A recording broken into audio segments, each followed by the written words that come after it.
Selamat pagi nak. Salam sehat untuk kita semua. Masih bersama dengan saya Mem Ida Sinaga. Ingat, sebelum mulai pembelajaran kita berdoa dulu ya nak. Doa dimulai. Doa selesai. Untuk hari ini kita sudah masuk pada tema 4, subtema 1, pembelajaran keempat ya nak. Nah, kita mulai dari muatan bahasa Indonesia. Materinya adalah menyebutkan tokoh-tokoh pada cerita. Unsur-unsur dalam cerita terdiri dari yang pertama, tema atau pokok permasalahan. Yang kedua, tokoh atau pemeran. Yang ketiga ada watak. Watak adalah sifat pemeran atau sifat tokoh. Yang keempat, sudut pandang, cara pengarang menempatkan dirinya. Yang kelima, alur atau jalan cerita. Yang keenam, latar. Latar adalah keterangan mengenai waktu dan tempat terjadinya cerita. Dan yang terakhir ada amanat. Amanat atau pesan moral. Salah satu unsur penting dalam sebuah cerita adalah tokoh. Tokoh adalah pelaku dalam sebuah cerita, misalnya hewan atau tumbuhan. Berdasarkan perannya tokoh dalam cerita, dibedakan menjadi dua, yaitu tokoh utama dan tokoh pembantu. Tokoh utama selalu hadir dalam setiap peristiwa dan menjadi penentu tema cerita. Tokoh pembantu berperan untuk mendukung tokoh utama. Perhatikan contoh berikut ya nak, ini ada sebuah cerita. Lalang adalah seekor burung elang yang tinggal di sebuah hutan. Suatu hari, Lalang baru saja menempuh perjalanan jauh. Ketika tiba kembali ke hutan, ia sangat terkejut karena melihat banyak pohon yang tumbang. Lalang bergegas mencari pohon tempat tinggalnya. Ia pun bertanya kepada Loreng si harimau, "Di mana pohon tempat tinggalku?" Loreng menjawab dengan sedih, "Banyak manusia datang ke hutan dan menebang pohon-pohon di hutan. Mereka menebang habis pohon-pohon yang ada di sini." Lalang sangat sedih karena kehilangan tempat tinggalnya.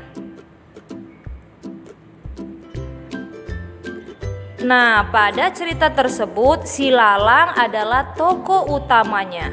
Lalang hidup di dalam hutan dan memiliki pohon sebagai tempat tinggal. Lalang merasa sedih karena tempat tinggalnya ditebang oleh manusia. Nah, adapun tokoh pembantu dalam cerita tersebut adalah Loreng si harimau.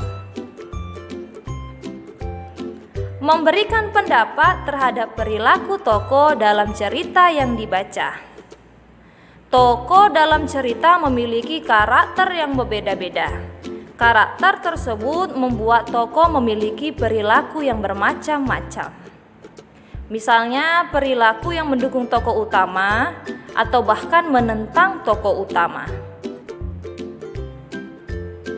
Untuk dapat memberikan pendapat terhadap perilaku tokoh, kita dapat melakukannya dengan cara berikut. Yang pertama, membaca dengan seksama jalannya cerita. Yang kedua, memperhatikan setiap perkataan dan perbuatan tokoh di dalam cerita. Yang ketiga, memerhatikan gambaran lingkungan kehidupan dari tokoh dalam cerita. Nah, sekarang kita masuk ke muatan PPKN ya. Materinya adalah makna sila pertama Pancasila. Sila pertama Pancasila berbunyi ketuhanan yang Maha Esa. Berikut beberapa makna yang terkandung dalam sila pertama Pancasila.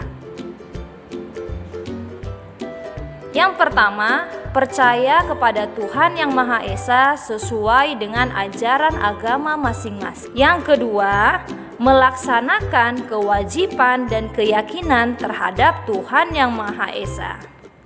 Yang ketiga, saling menghormati antar umat beragama supaya tercipta kerukunan. Yang keempat, tidak mengganggu teman yang sedang beribadah. Yang kelima, membina kerjasama dan tolong-menolong antar umat beragama.